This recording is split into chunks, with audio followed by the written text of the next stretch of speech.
Selamat pagi Bapak Agustiano selaku dosen mata kuliah metodologi penelitian dan rekan-rekan yang saya banggakan. Pertama-tama izinkan saya memperkenalkan diri anggota set 1, yaitu saya sendiri Setia Dwi Mulyo sebagai moderator, Mbak Badriatul sebagai penguji, Nur Hidayah Sudirman sebagai pembahas 1, Dela Fariha sebagai pembahas 2, dan Ahmad Saifuddin sebagai juru kamera. Pada hari ini, penyaji akan menyampaikan hasil keunggulan dan kelemahan ujian skripsi milik Franklin Delano Moribo tentang redistribusi tanah. Baik, langsung saja pada penyaji yaitu Mbak Fadliatul.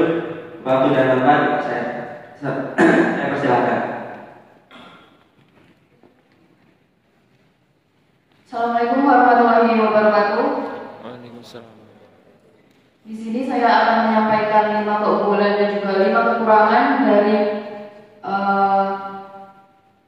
penelitian yang ada di video. Yang pertama, keunggulan pada penelitian yaitu pembuatan judul sudah sesuai dengan metode penelitian kualitatif, yaitu menggunakan kata dampak pada awal kalimat yang memberikan penegasan. Yang kedua, penetapan informan pada penelitian sudah tepat, yaitu menetapkan kepala sebagai informan, bukan sebagai narasumber. Yang ketiga, pemilihan lokasi penelitian sudah sesuai dengan judul yang diangkat, yaitu di Desa Iloduas, Kecamatan Manowari Utara, Kabupaten Manowari, Provinsi Papua Barat. Yang keempat, teknik pengumpulan data yang digunakan sudah sesuai, yaitu wawancara dan dokumentasi. Yang kelima, teknik analisis data yang digunakan sudah sesuai, mulai dari tahapan telaah sampai dengan penyusunan pernyataan proposisional. Poin yang kedua adalah kekurangan dari penelitian. Yang pertama, latar belakang yang disampaikan terlalu singkat, yaitu hanya menyebutkan pengertian dari redistribusi tanah dan dampaknya terhadap udara dan masyarakat adat. Penyebutan dampak pun tidak dijabarkan secara luas. Sedangkan di dalam latar belakang memuat hal-hal yaitu yang pertama, kondisi ideal, kondisi faktual, solusi, dan pembanding. Maka dari itu, saran dari saya adalah latar belakang yang baik yaitu redistribusi tanah merupakan program yang dilaksanakan oleh pemerintah untuk membagikan tanah melalui hak atas tanah dalam bentuk sertifikat tanah yang asalnya dari TORA, yaitu tanah objek reforma agraria kepada subjek dari reforma agraria. Poin 9 pasal 1 Perpres nomor 62 tahun 2023. Pada pelaksanaan redistribusi tanah ini, landasan hukum yang mendasari adalah Perpres nomor 62 tahun 2023 tentang percepatan pelaksanaan reforma agraria dan Undang-Undang nomor 2 tahun 2021 tentang otonomi khusus bagi Provinsi Papua. Dengan adanya program redistribusi tanah di Desa Iloduas, Kecamatan Manowari Utara, Kabupaten Manowari, Provinsi Papua Barat, dapat memberikan kesejahteraan kepada masyarakat yang menjadi subjek TORA. Namun kenyataannya, kebanyakan daerah di Indonesia setelah dilaksanakan program redis, masyarakatnya kurang sejahtera. Salah satu penyebabnya adalah kurangnya pemahaman dalam memanfaatkan sertifikat hasil redis. Untuk itu diperlukan adanya penataan akses sebagai program lanjutan. Setelah diadakannya redistribusi tanah, perbedaan penelitian ini dengan penelitian sebelumnya adalah tentunya terletak pada lokasi penelitian. Kekurangan yang kedua yaitu tujuan dari penelitian tidak sesuai dengan rumusan masalah yang ada. Terdapat 4 poin rumusan masalah yang ada pada penelitian tersebut yang sudah kita ketahui, yaitu bagaimana mekanisme yang dilakukan, bagaimana problematika dalam pelaksanaan redis, bagaimana solusi atas problematika, dan bagaimana dampak dari redis itu sendiri.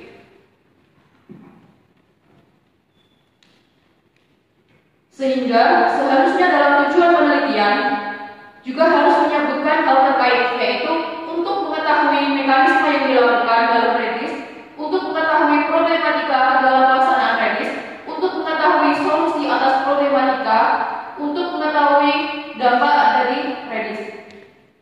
Kekurangan yang ketiga adalah kerangka teoretik yang disampaikan tidak sesuai dengan judul yang diangkat.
bahwa data yang digunakan adalah data primer dan sekunder. Kekurangan yang kelima adalah dalam teknik pengumpulan data tersebut oleh peneliti yaitu menyebutkan data kuantitatif dengan melakukan kuesioner terbuka. Kuesioner terbuka merupakan metode dari kualitatif bukan kuantitatif, dan kuesioner terbuka tersebut terletak pada teknik wawancara. Sekian dari saya. Wassalamualaikum warahmatullahi wabarakatuh. Baik, terima kasih kepada penyaji atas materinya. Selanjutnya yaitu saya persilakan kepada pembahasan 1 Nurul Hidayah Sudirman. Waktu dan tempat saya persilakan.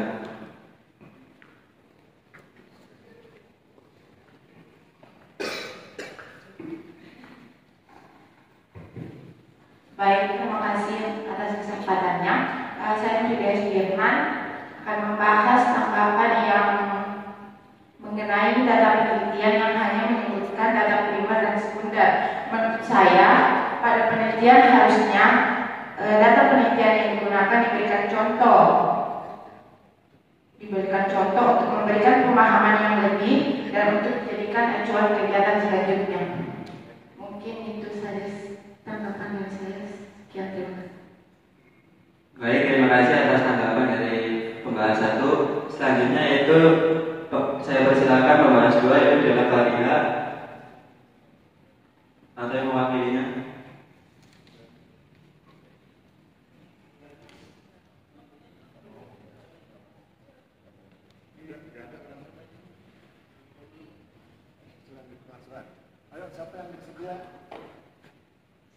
Baik, terima kasih atas penguatannya.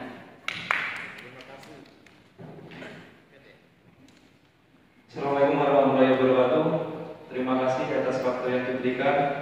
Saya Muhammad Anik Fadila selaku pengganti dari pembahas 2 ingin membahas salah satu poin yang menurut saya menjadi unik dalam skripsi yang dibawakan oleh penulis, yaitu penulis menjelaskan mengenai daerahnya yang sangat unik karena berbeda dengan daerah-daerah lain.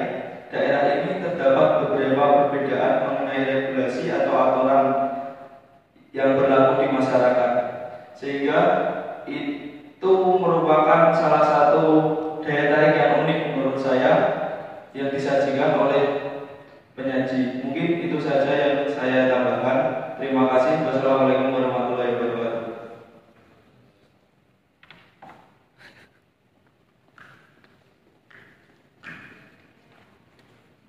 Terima kasih untuk pembahasan 2. Kepada penyaji saya persilakan untuk menjawab atau menanggapi.